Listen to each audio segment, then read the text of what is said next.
अध्याय 14 गुण त्रय विभाग योग। प्राकृतिक शक्ति के 3 गुणों द्वारा योग का ज्ञान। भगवत गीता अध्याय 14 श्लोक 1।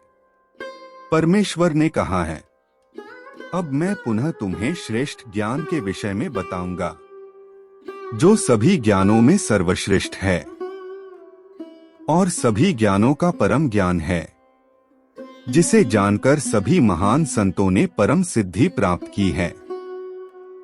भगवत गीता अध्याय 14 श्लोक 2। वे जो इस ज्ञान की शरण लेते हैं, मेरे साथ एकीकृत होंगे और वे सृष्टि के समय न तो पुनः जन्म लेंगे और न ही प्रलय के समय उनका विनाश होगा। भगवत गीता अध्याय 14 श्लोक 3 से 4। हे भरत पुत्र, सभी भौतिक पदार्थ प्रकृति गर्भ है। मैं इसी को जीवात्मा के साथ गर्भस्थ करता हूँ, जिससे समस्त जीवों का जन्म होता है।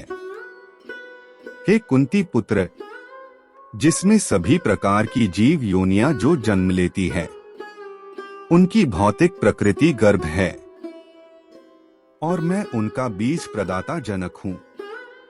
भगवत गीता अध्याय 14 श्लोक 5। हे महाबाहु अर्जुन, प्राकृतिक शक्ति सत्व, रजस और तमस 3 गुणों से निर्मित है। ये गुण अविनाशी आत्मा को नश्वर शरीर के बंधन में डालते हैं। भगवत गीता अध्याय 14 श्लोक 6। इनमें से सत्वगुण अर्थात अच्छाई का गुण अन्यों की अपेक्षा शुद्ध होने के कारण प्रकाश प्रदान करने वाला और पुण्य कर्मों से युक्त है। हे निष्पाप अर्जुन, यह आत्मा में सुख और ज्ञान के भावों के प्रति आसक्ति उत्पन्न कर उसे बंधन में डालता है। भगवत गीता अध्याय 14 श्लोक 7। हे अर्जुन, रजोगुण की प्रकृति मोह है। यह सांसारिक आकांक्षाओं और आकर्षणों से उत्पन्न होता है और आसक्ति के माध्यम से आत्मा को कर्म के प्रतिफलों में बांधता है। भगवत गीता अध्याय 13 श्लोक 8। हे अर्जुन, तमोगुण जो अज्ञानता के कारण उत्पन्न होता है और देहधारियों जीवात्माओं के लिए मोह का कारण है, यह सभी जीवों को असावधानी, आलस्य और निद्रा द्वारा भ्रमित करता है। भगवत गीता अध्याय 14 श्लोक 9। सत्वगुण सांसारिक सुखों में बांधता है। रजोगुण आत्मा को सकाम कर्मों की ओर प्रवृत्त करता है और तमोगुण ज्ञान को आच्छादित कर आत्मा को भ्रम में रखता है। भगवत गीता अध्याय 14 श्लोक 10।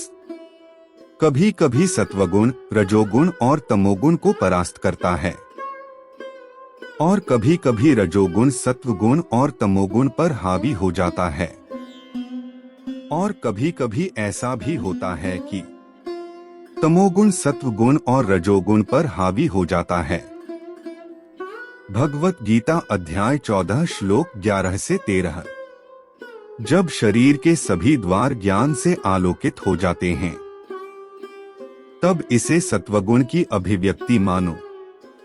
जब रजोगुण प्रबल होता है, तब हे अर्जुन, लोभ, सांसारिक सुखों के लिए परिश्रम, बेचैनी और उत्कंठा के लक्षण विकसित होते हैं। हे अर्जुन, जड़ता, असावधानी और भ्रम यह तमोगुण के प्रमुख लक्षण हैं।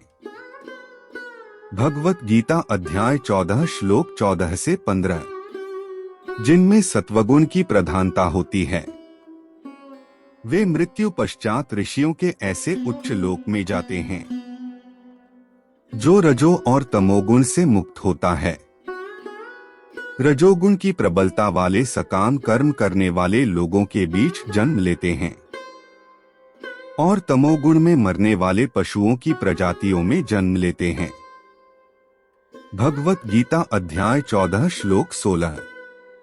ऐसा कहा जाता है कि सत्वगुण में संपन्न किए गए कार्य शुभ फल प्रदान करते हैं, रजोगुण के प्रभाव में किए गए कर्मों का परिणाम पीड़ादायक होता है तथा तमोगुण से संपन्न किए गए कार्यों का परिणाम अंधकार है। भगवत गीता अध्याय 14 श्लोक 17। सत्वगुण से ज्ञान उत्पन्न होता है और रजोगुण से लोभ और तमोगुण से अज्ञानता, प्रमाद और भ्रम उत्पन्न होता है। भगवत गीता अध्याय 14 श्लोक 18। सत्वगुण में स्थित जीव ऊपर उच्च लोकों में जाते हैं, रजोगुणी मध्य में पृथ्वी लोक पर और तमोगुणी निम्न नरक लोकों में जाते हैं। भगवत गीता अध्याय 14 श्लोक 19। जब बुद्धिमान व्यक्ति को यह ज्ञात हो जाता है कि सभी कार्यों में प्रकृति के तीनों गुणों के अलावा कोई कर्ता नहीं है और जो मुझे इन तीन गुणों से परे देखते हैं वे मेरी दिव्य प्रकृति को प्राप्त करते हैं। भगवत गीता अध्याय 14 श्लोक 20। शरीर से संबद्ध प्राकृतिक शक्ति के तीन गुणों से गुणातीत होकर कोई जन्म, मृत्यु, रोग, बुढ़ापे और दुखों से मुक्त हो जाता है तथा अमरता प्राप्त कर लेता है। भगवत गीता अध्याय 14 श्लोक 21। अर्जुन ने पूछा, हे भगवान, वे जो इन तीनों गुणों से परे हो जाते हैं उनके लक्षण क्या हैं? वे किस प्रकार से गुणों के बंधन को पार करते हैं? भगवत गीता अध्याय 14 श्लोक 22 से 23। परम पुरुषोत्तम भगवान ने कहा, हे अर्जुन, तीनों गुणों से गुणातीत मनुष्य न तो प्रकाश, न ही कर्म और न ही मोह की बहुतायत उपलब्धता होने पर इनसे घृणा करते हैं और न ही इनके अभाव में इनकी लालसा करते हैं। वे गुणों की प्रकृति से तटस्थ रहते हैं और उनसे विक्षुब्ध नहीं होते। वे यह जानकर कि केवल गुण ही क्रियाशील हैं, इसलिए वे बिना विचलित हुए आत्मस्थित रहते हैं। भगवत गीता अध्याय 13 श्लोक 24 से 25। वे जो सुख और दुख में समान रहते हैं, जो आत्मस्थित हैं, जो मिट्टी के ढेले, पत्थर और सोने के टुकड़े को एक समान दृष्टि से देखते हैं, जो प्रिय और अप्रिय घटनाओं के प्रति समता की भावना रखते हैं। वे बुद्धिमान हैं जो दोषारोपण और प्रशंसा को संभाव से स्वीकार करते हैं, जो मान अपमान की स्थिति में समभाव रहते हैं, जो शत्रु और मित्र के साथ एक जैसा व्यवहार करते हैं, जो सभी भौतिक व्यापारों का त्याग कर देते हैं। वे तीनों गुणों से ऊपर उठे हुए गुणातीत कहलाते हैं। भगवत गीता अध्याय 14 श्लोक 26। जो लोग विशुद्ध भक्ति के साथ मेरी सेवा करते हैं वे प्राकृतिक शक्ति के तीनों गुणों से ऊपर उठ जाते हैं और ब्रह्मा पद के स्तर को पा लेते हैं। भगवत गीता अध्याय 14 श्लोक 27। मैं ही उस निराकार ब्रह्मा का आधार हूँ, जो अमर, अविनाशी, शाश्वत धर्म और असीम दिव्य आनंद है।